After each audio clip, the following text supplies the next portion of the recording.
guys, and welcome back to another video. And if you're new to the channel, welcome. I am Dr. Leanna. I am a doctor of chiropractic and I own my own gym slash clinic hybrid, as I like to call it. The name of my business is ChiroFit Gym. So I am in the chiropractic treatment room right now.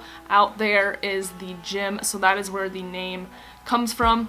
And so you saw the title of this video. It is a more topic style video, and that is it worth it to open up your own gym? So initially I wrote down little topics so I stay on track, but initially my plan, and your plan never goes the way you want it to, the way you plan it out to be, but that's okay. You have to be willing to change and adapt, kind of just roll with the punches. So initially I wanted more of a warehouse style gym. That didn't happen. And I wanted it to be open to the public. That didn't happen, and I'll explain here why. So on the main topic of is it worth it to open up a gym? Now, in my opinion, gyms are not a lucrative business. Now, yes, they can be, but you have to make sure certain systems are in place that you're getting good cash flow, good revenue through your gym. You'll see a lot of commercial gyms now kind of popping up everywhere. Anytime Fitness, Lifetime Fitness, Experience Fitness here in the Midwest, and that is because they found a system that works, that is having good cash flow through their gyms. And a lot of that is through personal training, just classes like yoga, Pilates, that kind of thing. And now what more gyms are incorporating are like the Orange Theory method, where they have a part in their gym, it's kind of closed off, and a bunch of people are working out, and it's more of like HIIT style, high intensity workouts, which bring in a lot of revenue for the gym. So if you are solely relying on your gym to profit from memberships, if you are thinking that opening up your own gym you're going to become a millionaire, you are in over your head, because again, not saying it can't happen, but it's going to be very challenging. So unless you have multiple streams of revenue happening in your gym, it's going to be very hard to cover your overhead. It's going to be hard to make money for yourself.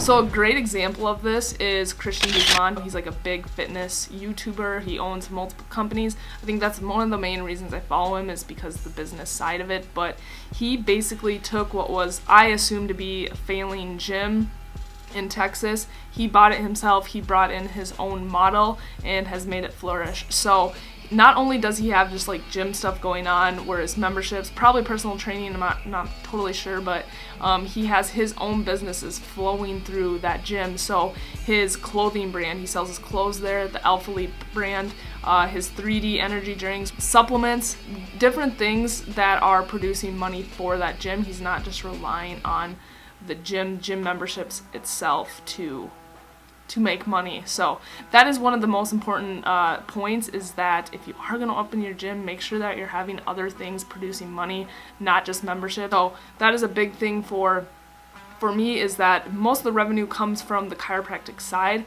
but it's more of a priority for me right now. I wanted to make sure that I built up the chiropractic side before I honed in on the gym stuff. So I'm fairly a new business. I've only been in this place for not even a year yet, but I am a one-man team.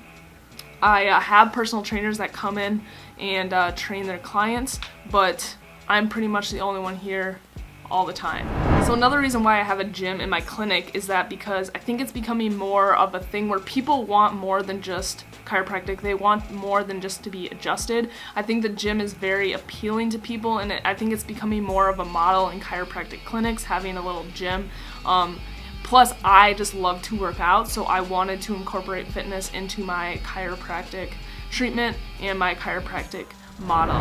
So one of the things you have to consider when you're going to open up your own gym is commercial real estate is a little bit different. It can be expensive depending on where you live. I am in the Twin Cities. Currently, I am in Eagan, Minnesota. It's a suburb of St. Paul. And the rent here, I found a great deal on this place. That's why I snagged it.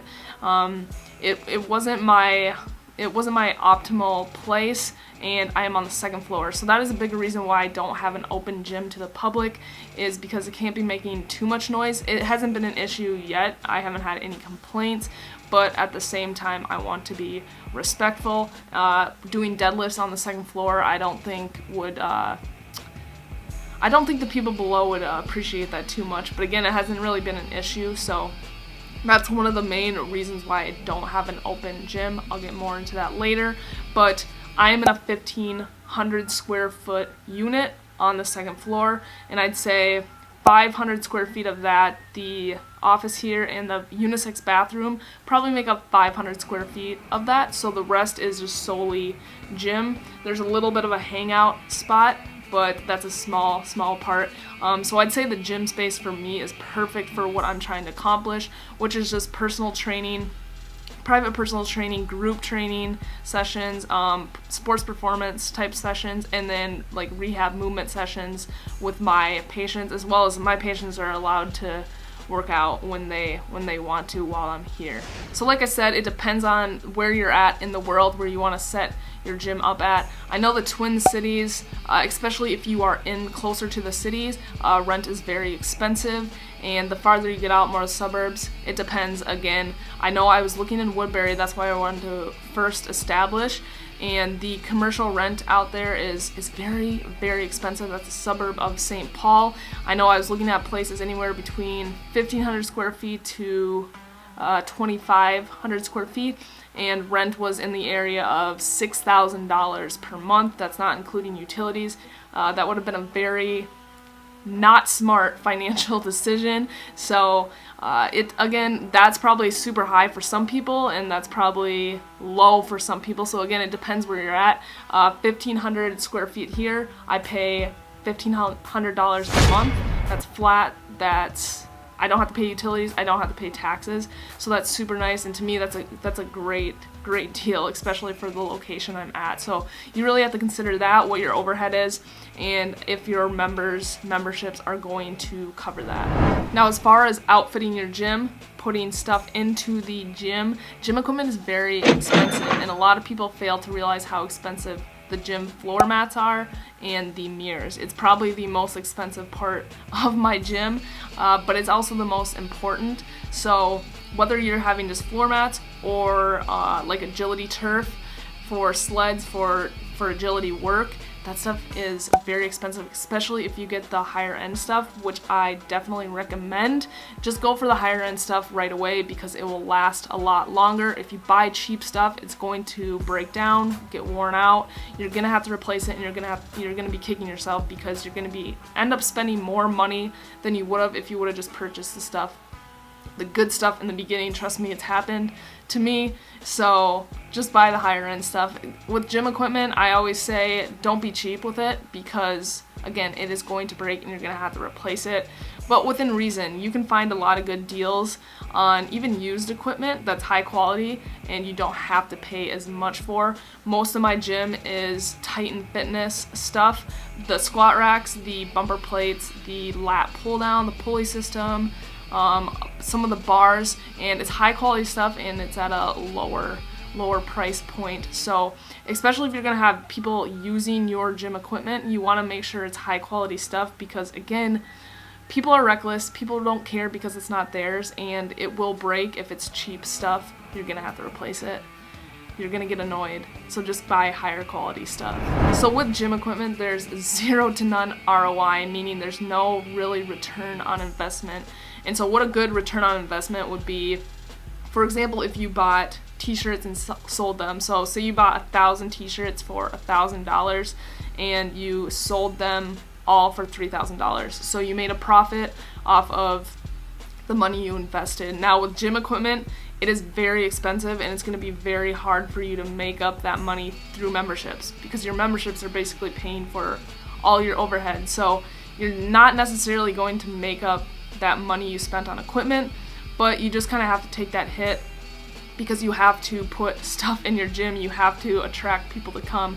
But again, within reason, like there's no need for you to go out and buy $1,000 bicep curl machine because no one's searching online for gyms with cool bicep machines, you know. So get the basic stuff, and then once your gym is kind of profiting, like expand from there. You don't need crazy equipment for people to come to your gym. So like I said before, rent is a big thing to think about when you're trying to open up your own gym. And I'm more talking about smaller gyms, not like a huge commercial gym, but rent is a big thing. It's what you need to cover so that you make sure month to month you're good on that aspect. But there's a lot of unexpected expenses that you don't think about, not only just rent, but utilities, the CAM taxes, and then everything that else goes on inside a gym. You need to keep your members happy, you need to fulfill their happiness, and if you don't have toilet paper, you don't have cleaning supplies, you don't have paper towels, that stuff, people get mad. So those are reoccurring expenses that you have to continuously be purchasing to keep your gym running day to day, as well as liability insurance. It can be pretty expensive as well, and you want to make sure you have it. Don't be that person that thinks that nothing's going to happen, because things will happen. Like I said, people are careless, people are going to get hurt, and you just want to make sure that your ass is covered with liability insurance, and good liability insurance. And as well as another thing is just like systems that have to be put in place so that your memberships are running through month to month. And depending on what else you have in your gym, like specific programming, computer stuff that just like allows your members to come in and out. So I'd say one of the main reasons why I don't have an open gym, and to be honest, I'm not sure if I ever will. I've learned a lot from just having this small gym. It's great, don't get me wrong, especially for me just to work out alone whenever I want to. There's a lot of stuff that is like behind the scenes that you don't really think about. Like when you just go to a gym, you don't realize all the work day to day that has to be put into that gym to make sure that it's running smoothly. So for me, it's like I would have to be here from 6 a.m. to 8 p.m. depending on what my hours would be, unless I hired someone, which for me, it financially does not make sense. For me to pay someone to sit here all day just to watch the gym, right now at least, it doesn't make sense. Like I said, once I focus more on that side, things could change, but that is the biggest thing. I didn't want to be here all day long. I didn't want to hate my job. I didn't want to dread being here. That just becomes a lot. I would definitely get burned out, that's for sure. So that's one of the main reasons I don't have an open gym to the public, is because I would have to be here all day long. And so if you are going to open a gym, you are going to have to hire people, because you need people to handle the day-to-day stuff. Alright guys, so that's basically gonna sum this video up. If you have any questions or comments, put them down below. Now, I'm not like a professional gym owner, but just having this gym alone for about a year has definitely taught me a lot, and I don't want this to like deter anyone from not opening up a gym, but there's a lot of things to consider. Really sit down and kind of plan everything out. Triple your budget. If you have investors, that is amazing, that is great. But yes, opening a gym, especially in the beginning, is very expensive, and unless you have a bunch of systems in place, a bunch of other revenue sources flowing through your gym, it's going to be very hard to make that up and make a profit. So make sure you're on your A game, you know what you're doing, you have a business plan, and go out there and crush it. So again, don't want this to deter anyone from opening up their own gym. Having your own gym is amazing.